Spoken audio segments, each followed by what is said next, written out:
ভাই, আপনার নামটা কি? নাম মাহাথির হোসেন। তুমি কোন কলেজ থেকে আসছো? Shahid H M Kamruzzaman college, Rajshahi. তো পরীক্ষা কেমন হয়েছে? পরীক্ষা আলহামদুলিল্লাহ মোটামুটি হয়েছে, মানে এবার কোয়েশ্চেন প্যাটার্নটা একটু চেঞ্জ লেগেছে, বিগত বছরের তুলনায় এবার একটু অন্যরকম লাগছে, প্লাস শর্টের বাইরেও কয়েকটা কোয়েশ্চেন ছিল। কেমন আনসার করতে পেরেছো? আনসার খুব বেশি হয়নি, তো এখন দেখা যাক কি হয়। এখন কি আশা করতে পারো যে বুটেক্সে চান্স হবে? উম, ঠিক বলতে পারছি না, অ্যাকুরেসির উপর তো ডিপেন্ড করছে এখন, দেখা যাক কি হয়। মানে কনফিডেন্ট নাকি? না, কনফিডেন্স একটু ডাউন আছে। মানে তুমি এর আগে কোথায় কোথায় পরীক্ষা দিয়েছো? এর আগে সিকেরুয়েট বুয়েট সবগুলোতেই দিয়েছিলাম। তো হচ্ছে মানে ওই ইঞ্জিনিয়ারিং ইউনিভার্সিটি বা মানে পাবলিক ইউনিভার্সিটি যদি কম্পেয়ার করো কোয়েশ্চেনে, তো বুটেক্সটা কোয়েশ্চেন কেমন হয়েছে? কোয়েশ্চেন আমি বলবো বুয়েটের পরে বলবো।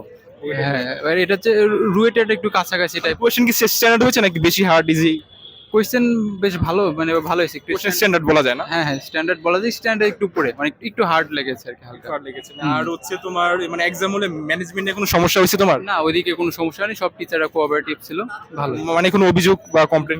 না না, সমস্যা হয়নি কোনো। এমনিতে কোনো সমস্যা নেই না? না, এক্সাম হলের পরিবেশ ভালো ছিল? হ্যাঁ পরিবেশ ভালো ছিল, ক্লাসরুমের পরিবেশ সবকিছু, ঘড়ি টড়ি সবই অ্যাভেলেবল ছিল, কোনো সমস্যা হয়নি। এক্সাম হলে টিচাররা কি যথেষ্ট পরিমাণ হেল্পফুল ছিল? হ্যাঁ, জি টিচাররা ছিল, ভালোই ছিল আর কি তারা। ভাই, তোমার জন্য শুভকামনা রইলো।